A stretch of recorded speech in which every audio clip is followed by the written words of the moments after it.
There were giants in the earth in those days, and when the sons of God came in unto the daughters of men, and they bare children, the same became mighty men, which were of old men of renown.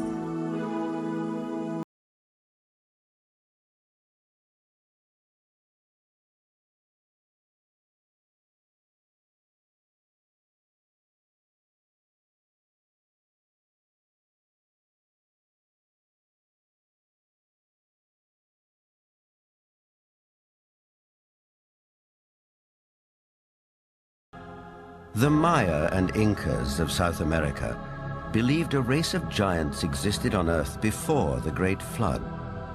So did many other ancient civilizations. Some took them for gods, others left likenesses of them in stone or wrote about them in their histories.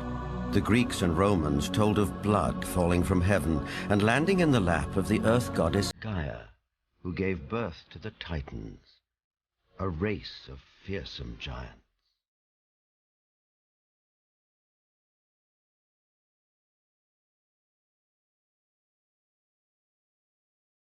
Perhaps the most famous of all was Goliath, the Philistine, one of 5 giant brothers.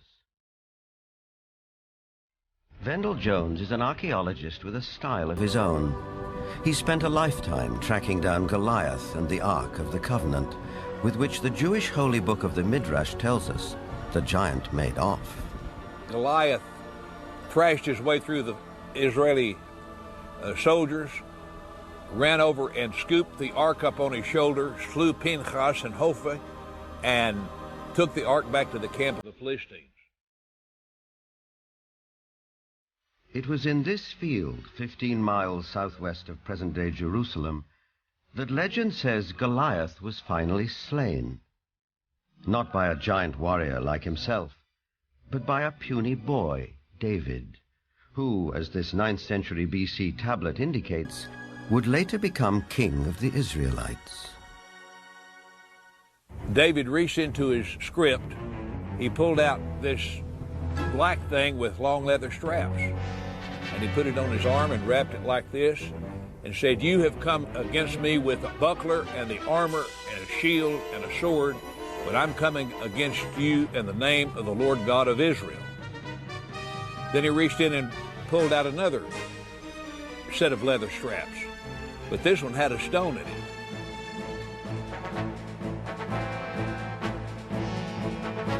And like this, the shepherd boy cracked Goliath, stunned him. He didn't kill him. Goliath fell on his hands and knees. David ran over and took the sword of Goliath, this enormous sword that had killed Hophni and Pinchas. And with Goliath's sword, he decapitated him. Just 2 miles from where the famous fight took place stands an 80-foot overgrown mound.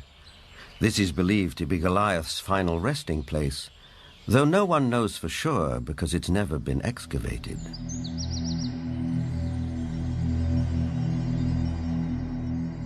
In the American Midwest, there are also many large mounds, which are said to be graves.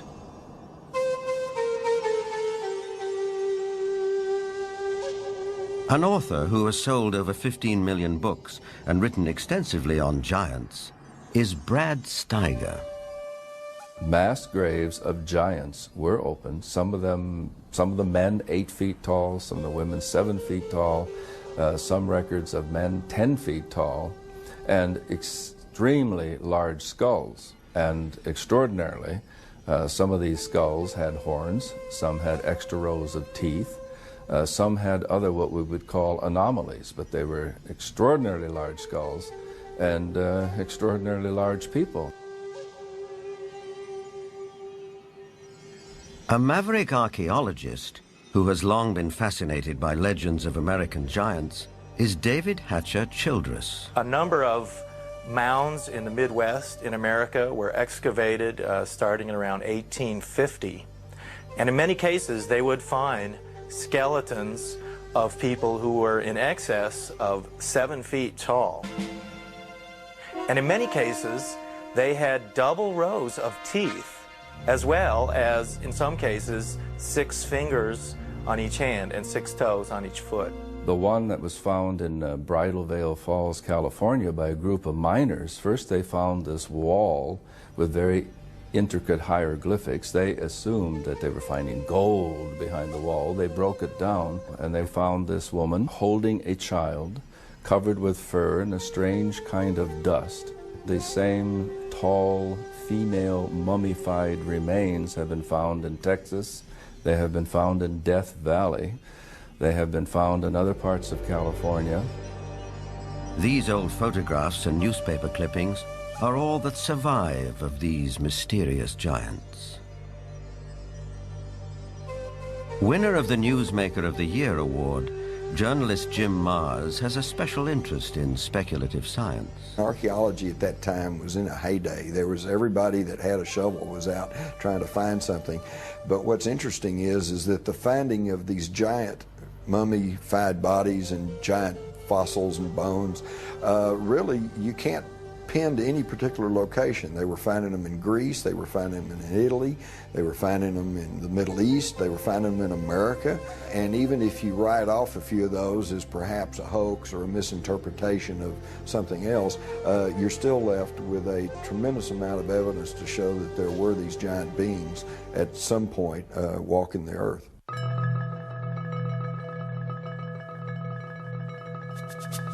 In 1912, ranchers started coming to this isolated cave near Lovelock, Nevada, to dig out bat guano for fertilizer.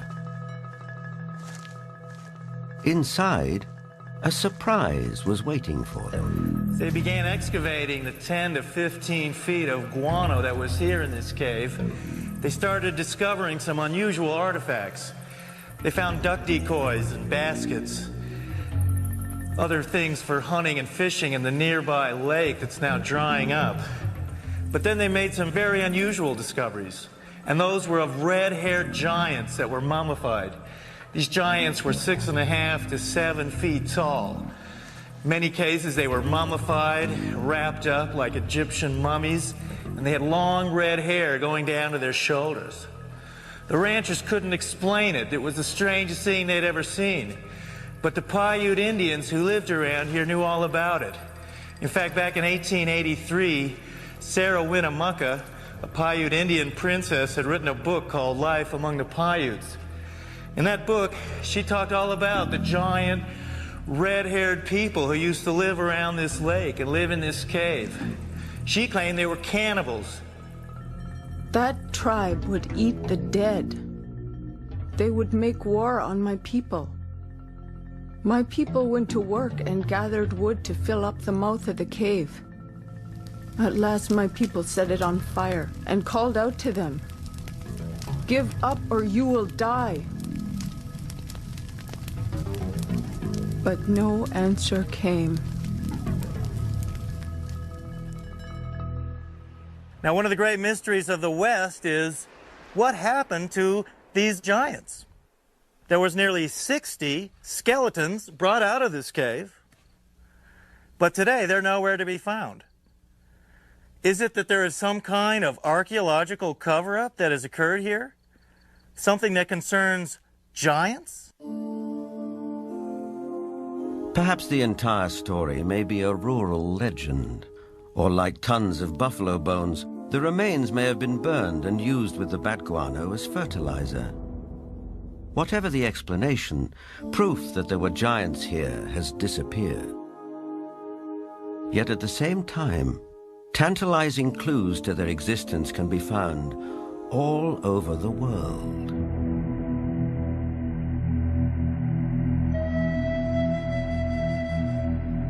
In South America, there are giant figures carved into rock so huge that at ground level it's hard to tell what they depict. Though from the sky, that becomes dramatically clear.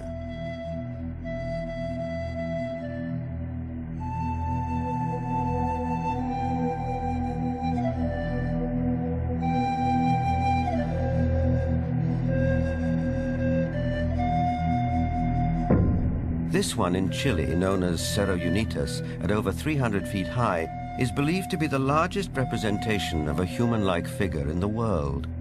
Who carved it and why remains a mystery.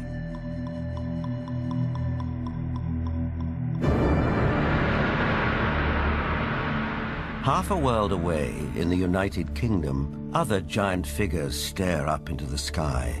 This one is known as Cerne Abbas near Shaftesbury.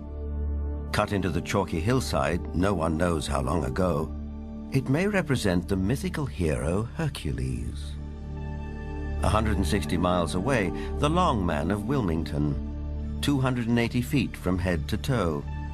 It emerges from the English hillside like a giant god from another era. Britain is crowded with such sites associated with giants. An authority on English folklore and the giants of Britain is Jennifer Westwood. In the beginning, in Britain, it was inhabited only by giants. And in those days, it was called Albion. And after the fall of Troy, a hero called Brutus came here with all his men and decided to conquer Albion. And so they battled for a bit with all these very savage giants. And they slew most of them. But there was one called Gog-Magog that they kept alive, 12 foot high. And he had a wrestling match with the Duke of Cornwall called Coroneus. And first one got the upper hand, and then the other got the upper hand. And then Gog-Magog broke some of Coroneus's ribs. And he got so enraged that he just picked up this 12-foot giant. And he ran to the coast, and he threw him over the cliff. And the giant was smashed on the stones below, and his blood stained the rocks red.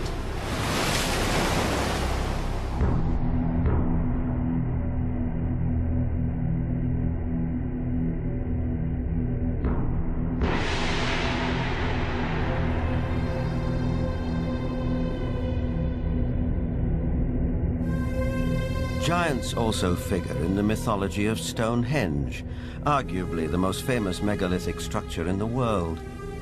These massive standing stones, the largest 30 feet tall and weighing 50 tons, were erected here thousands of years ago. The early Britons called the stone circle the Giant's Dance and believed giants had built it. Who really built Stonehenge and how they did it are enduring mysteries.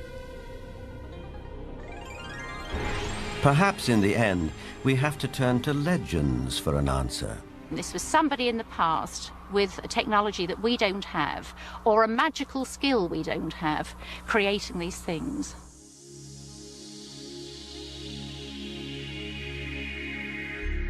The spiral-shaped Gilgal Rephaim is situated in the Golan Heights, 50 miles from Damascus.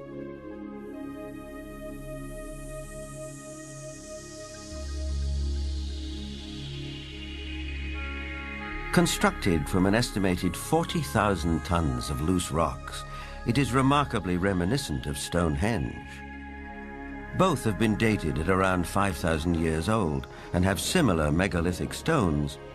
And like Stonehenge, Gilgal is also said to be associated with giants. Only in this case, there's biblical text which seems to support the claim.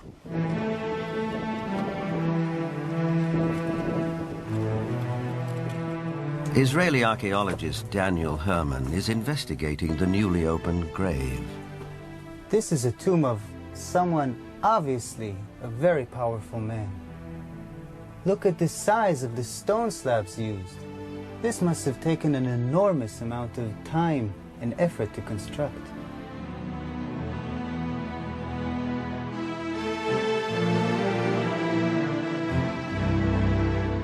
When the Israelites came here and wrote their Bible, it was already here. They saw it. So they have documented the identification of the site by saying that this region was ruled by Og, king of the Bashan. Og is described in the book of Deuteronomy as, and I quote,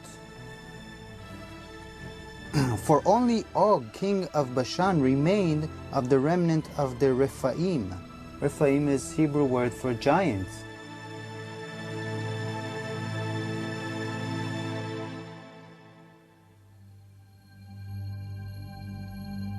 The surface of our planet is strewn with gigantic constructions dating back thousands of years.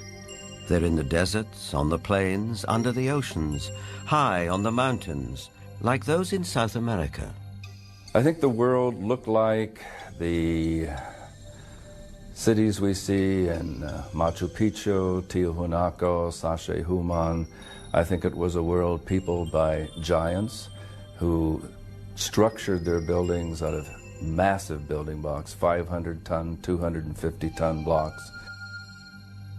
Massive ruins, the scale of which stagger the imagination, are found throughout Central and South America.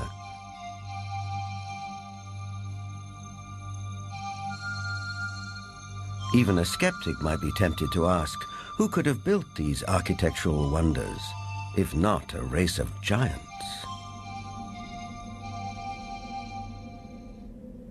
People of the Mediterranean island of Malta have an ancient belief that their island was known as the last stronghold of the giants of Europe.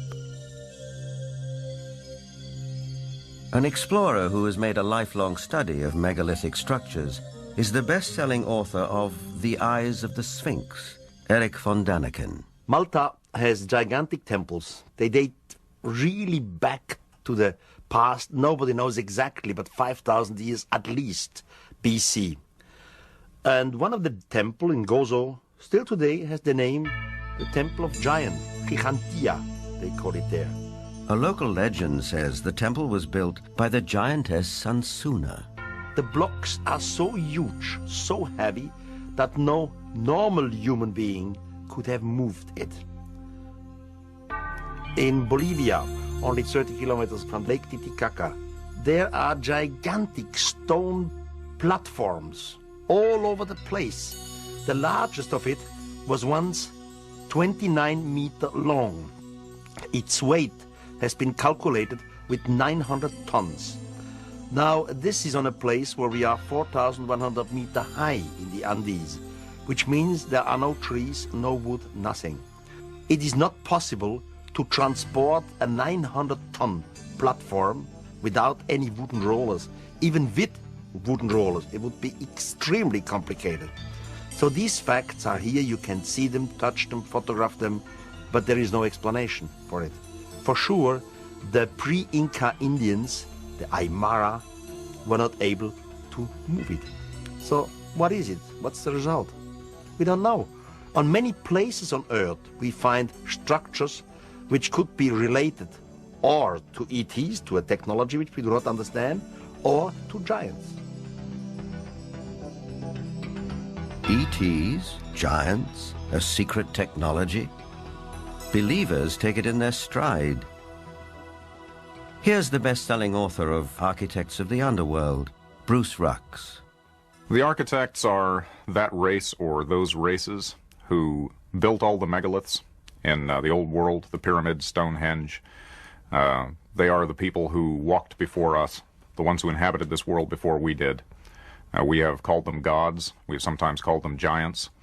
They left their handiwork behind, and we have not been able to duplicate it. We've only reached the point now where we can really appreciate it. In Lebanon, 44 miles from Beirut, are the imposing ruins of Baalbek.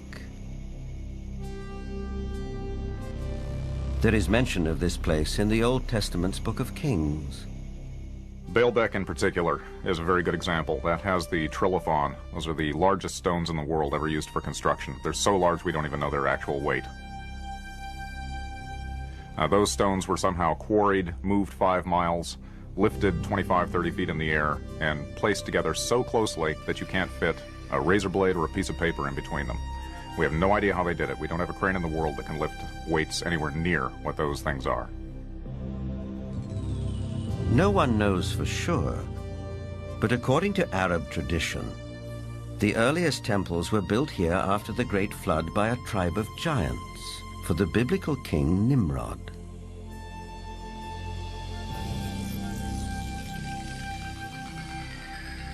But what exactly do we mean by the word giant? Bloodthirsty monsters like the one-eyed Cyclops of Homer's Odyssey? Or the fee-fi-fo-fum ogres of children's fairy tales?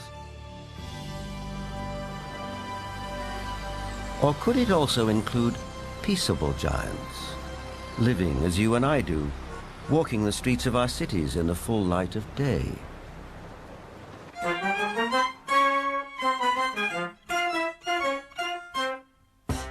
There are really two kinds of people who could be considered giants. There are giants who are genetically programmed to be tall, people who are normal, but their genes mean that their genes lead them to be very, very tall. And then there are people who suffer from some kind of a disorder, the most common of which, or at least the most well-known of which, is acromegaly, which is a disease in which there is too much growth hormone produced. And acromegaly has a lot of effects on the body. It not only leads to excessively tall people, but it also leads to potential problems with the skeleton and potential problems with some of the organs inside.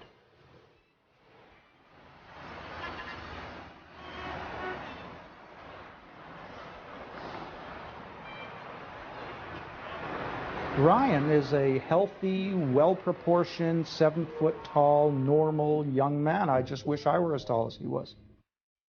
But what makes a person unusually tall? Is it a family trait, nutrition, or something else? Are tall people just ordinary people of exceptional height? Certainly some tall people are giants in their profession, and if that happens to be basketball, they may be millionaires too. Genuine giants didn't always do so well. Here's Jack the Giant Killer presenting his latest capture to the king. Towards the end of the 19th century, this 9-footer was given to the Russian Tsar as a gift. For some of the vertically unchallenged, it was possible to make a modest living by displaying themselves in public. From there, it wasn't very far to the carnival freak show, which wasn't complete without one or more giants. Even after death, they could still draw a crowd. Anna Swan and her husband Martin, both 7.5 feet tall, went on tour as the world's tallest married couple. It probably took 2 storks to deliver their 24-pound newborn. Which brings us back to the question, where do they come from? Is it possible that in the dim and distant past they can trace their ancestry to a race of giants? The Weizmann Institute's award-winning scientist, Dr. Marvin Antelman, believes he has the answer. If we all have genetic material from the first man, then it is not surprising to find here and there that you would have a giant existing among us today, because there would be a recessive gene that would produce such a person. The Watusi tribe, for instance, are very large. The median height for most of their males is close to about 7 feet. They're extremely tall. There are biblical references to even taller people who lived in ancient times. Rabbi Itzhak Mamostin of the Center of Jewish Studies in Vancouver, Canada. It seems quite clear, because of the references in Genesis and later on the book of Numbers and also in Deuteronomy, which are all fairly consistent with each other, that there were gigantic beings that seem to stem from pre-flood era.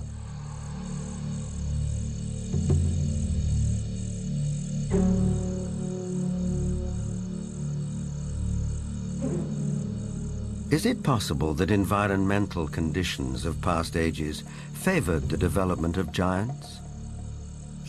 Certainly we know from fossil evidence that some species, like dinosaurs, grew many times larger than they do today.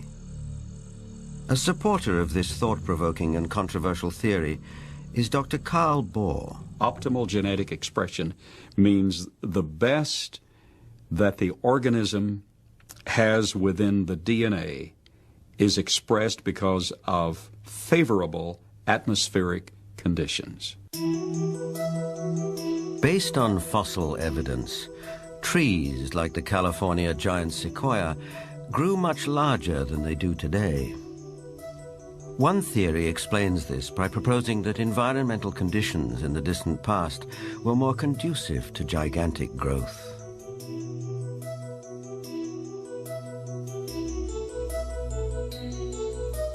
Under these described conditions, plants and animals would live longer, be much larger, and that's precisely what we find in the geologic column, in the fossil record. Plants were much larger. All living systems were larger. We have animals that today have an 8 or 9 foot stature with a 16 to 20 foot stature. We have insects such as the dragonfly. Today, the dragonfly has perhaps a 4-inch wingspan.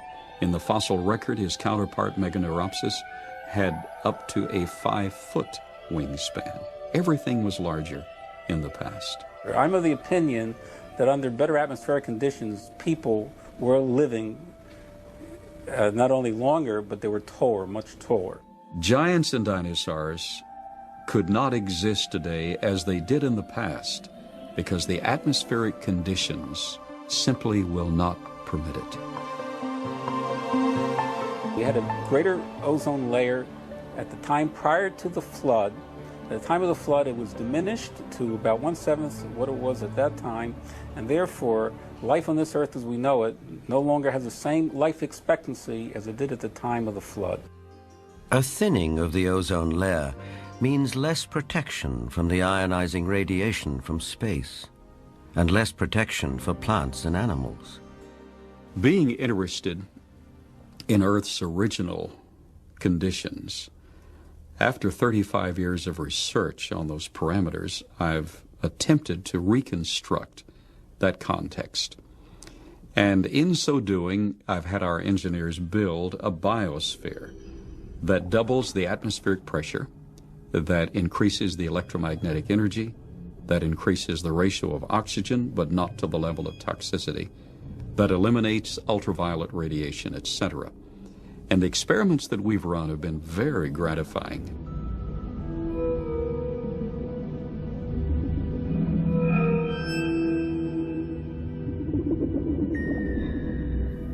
In our controlled scientific experiment, we have measured the effects of a pulsed electromagnetic field on biological systems. We have these Pacu piranha fish that normally at 3.5 years of age are about this size under optimal conditions. Yet we have them now in excess of 20 inches, weighing just under 5 pounds each. Under these controlled conditions, we have succeeded in producing giantism at an accelerated rate. Taken at face value, the research looks persuasive, though it has not yet been replicated by other scientists. The conclusion in the tradition seems to be fairly clear that gigantic beings were existing at one time, and that as human history developed, or physiological, emotional, spiritual changes took place, those beings who survived seemed to be of a smaller gene pool. But the possibility that there were other strands of humanity, as it were, seems to be almost explicitly stated in the Bible itself. In the book of Numbers, we are told that after wandering in the desert with his people, Moses sent out scouts to find a place where they could settle. The scouts went north to Hebron. On their return, they reported, "All the people we saw there are men of gigantic size. We felt no bigger than grasshoppers, and that is how we look to them."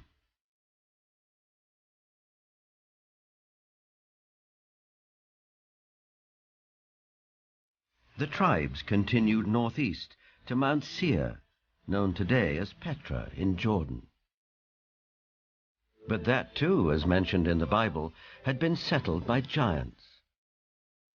Wherever they looked, it seemed they found the remnants of giants.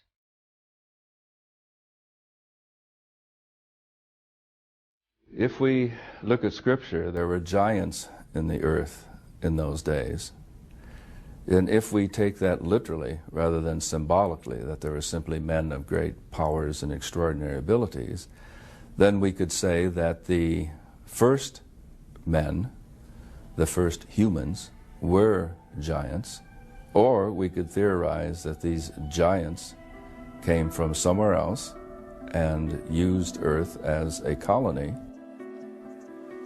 In itself, This notion is a startling idea. But a people more ancient than the Israelites believed the very same thing. They wrote that the giants were celestial beings who came not from Earth, but from another planet.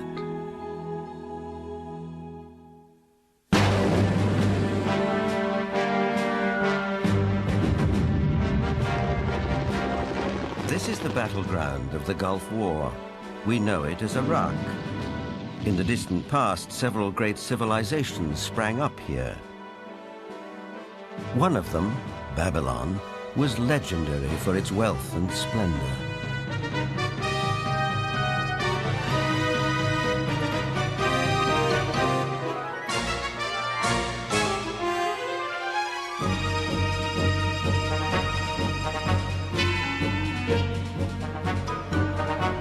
But long before Babylon, as long as 6,000 years ago, another remarkable civilization evolved. Its people were the Sumerians, who had an extraordinarily advanced culture. Their list of first just almost sounds like a whole list of our whole society. They had the first bicameral Congress, they had the first writing, they had the first school systems, and you just go on and on and on.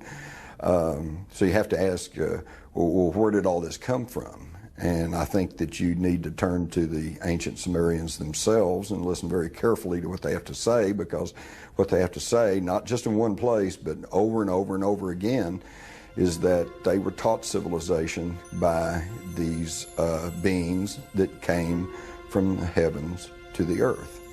They called them the Anunnaki.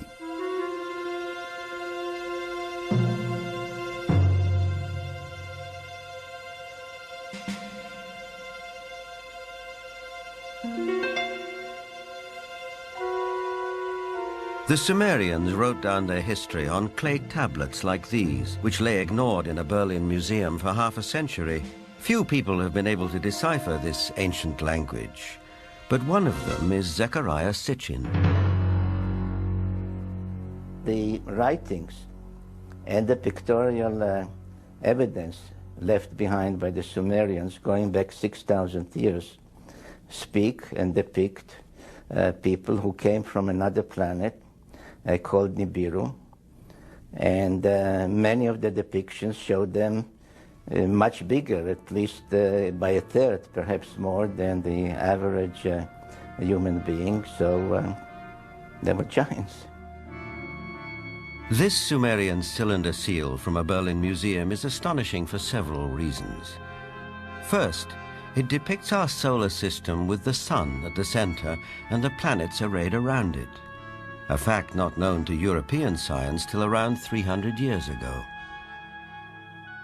It also shows the planet Pluto, which we didn't discover till 1930. And amazingly, there's another planet, which the Sumerians called Nibiru, and believed that it was from where the Anunnaki, or celestial giants, came from. If you look at the three figures depicted here, they all look more or less the same size. But if you bear in mind that this figure of the deity, that he is seated, and you add from the knee to the hip to his size, you will realize that he is about 10 feet tall, a giant, one of those who from heaven to earth came. Looking for signs of extraterrestrial life, astronomers have searched deeper and deeper into the universe. But all along, maybe they should have been looking closer to home. For it's in our own solar system that a mysterious object has recently been detected, near where the Sumerians placed their planet Nibiru, home of the Anunnaki. For the believers, this is convincing evidence that the celestial giants are real.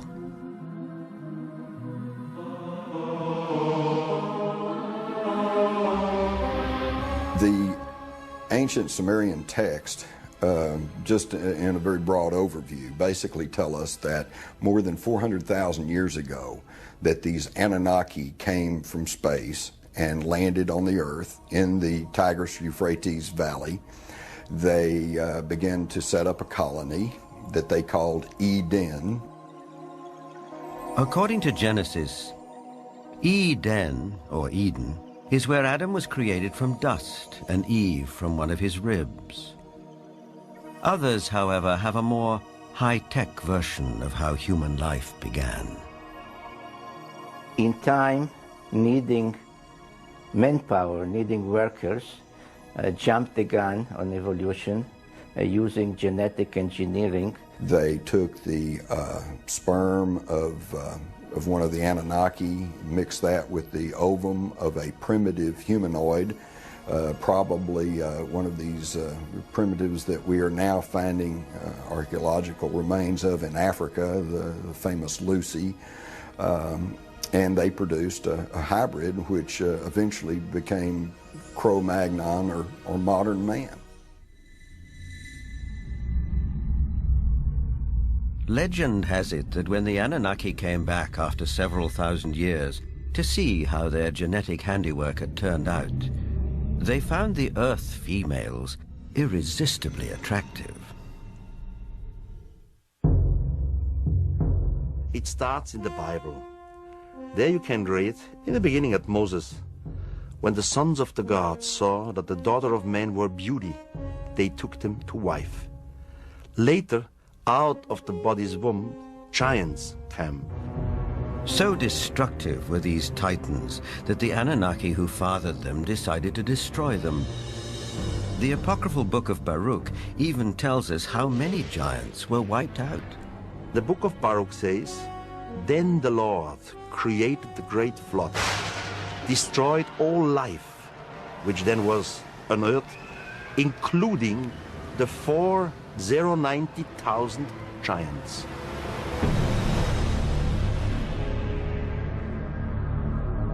As the story goes, some of the titans survived, but their reign as rulers of the earth was over, and humans became the dominant species. Still, the giants live on in memory, like something deep-rooted that comes from the beginnings of our existence. For some, this is far more than a simple memory.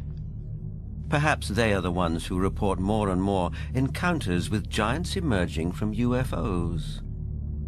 These believers will assure you that the Anunnaki or celestial giants are coming back.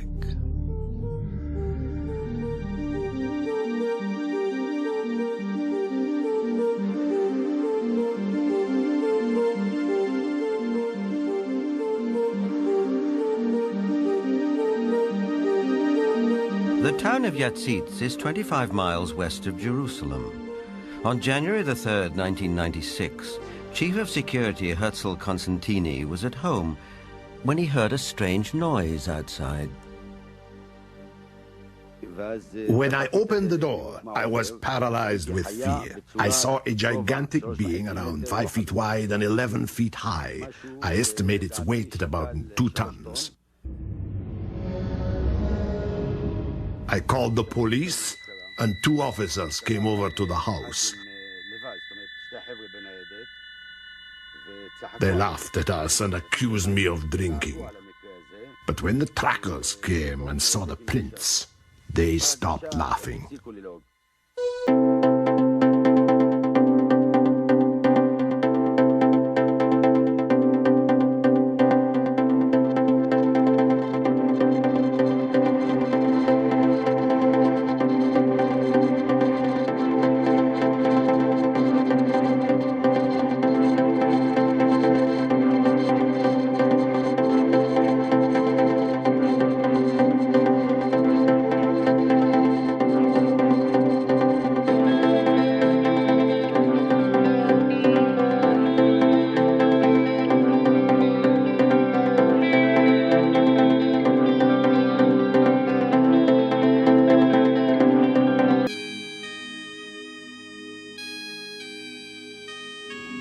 Over the past 10 years, reported sightings of UFOs with giant occupants have been on the increase.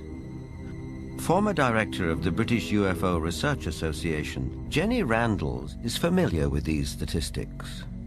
From an analysis of 15,000 encounters with beings, giant encounters have increased every single year since the 1965 period onwards, and we are therefore getting far more reports of giants being seen today than we did 30 or 40 years ago.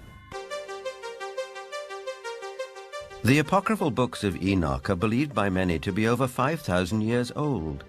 In them, Enoch writes about how he was taken up to the heavens by two men of great height. In this celestial journey, he also talks of meeting those who from heaven to earth came. Two huge men appeared to me, the like of which I had never seen on earth. Their faces were shining like the sun. Their eyes, too, were like a burning light. And they took me up and carried me to the first heaven. And they fly with their wings and do the rounds of all the planets. They led before my face the elders, the rulers of the stellar orders. These groups carry out and carefully study the movements of the stars. Enoch is taken up to the sky at least 3 times. In our today's view, we would say he was taken up to a mother spaceship. There he has a discussion with what is called the highest, whatever the highest is. We would say maybe the commander of the spaceship. In other words, Enoch is what we would call a victim of alien abduction. This might seem like a far-fetched interpretation of a text written a very long time ago. On the other hand, present-day accounts by people who claim to be abductees are not so very different.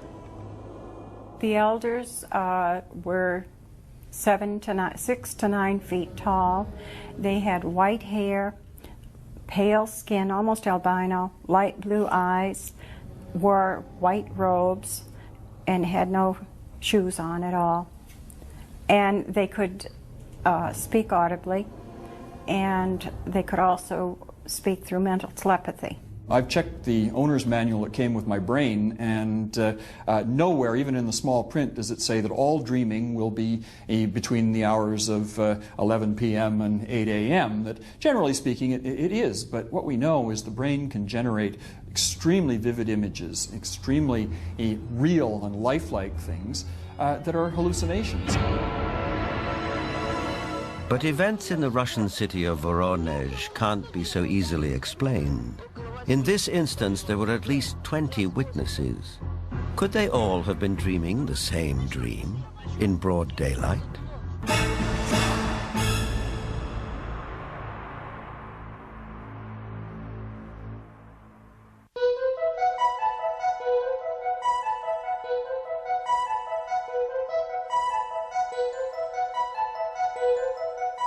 In September of 1989, something happened in the city of Voronezh, 200 miles south of Moscow, which caught the attention of the world press.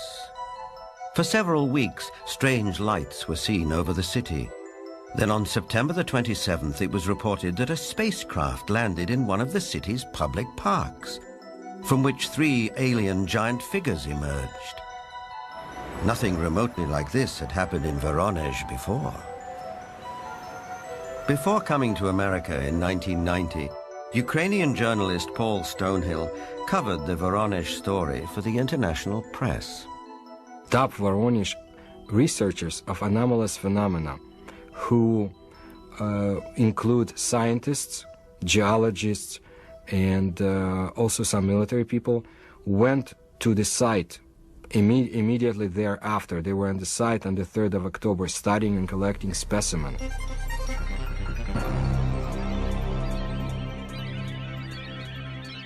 The encounter became a media sensation on national television and in the international press. Не было, ну уже хотя бы потому, что не было до сих пор в Воронеже событий подобных тем, а... Drawings of the landings by children who were there capture the event vividly.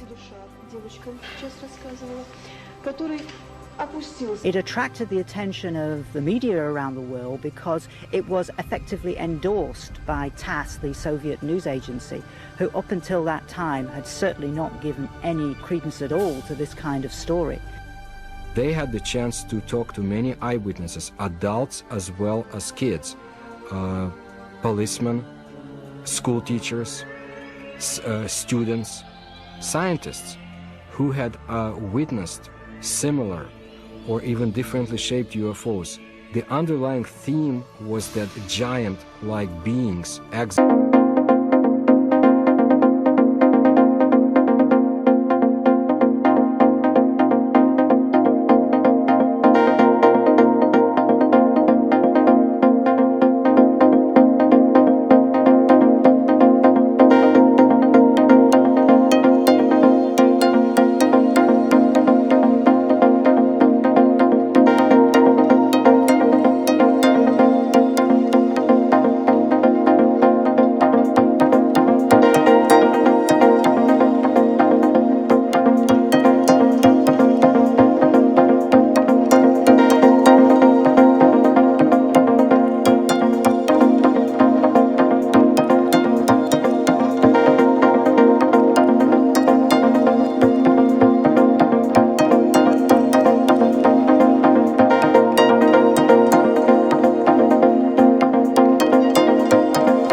fantasy. Giants have occupied our collective consciousness for as long as we can remember. But did a race of giants ever truly walk the earth? The ancient texts, as well as some of the evidence, suggest they did. And is it possible that recessive genes in the 7- and 8-footers that walk amongst us today could be connected to a former race of giants? Now, with reports like the giants of Voronezh, one wonders if perhaps the godlike giants of the Sumerians are coming back. But whether they are real, imagined, or allegorical, one thing is for sure. The mystery and the myth of giants will be with us for a long time to come.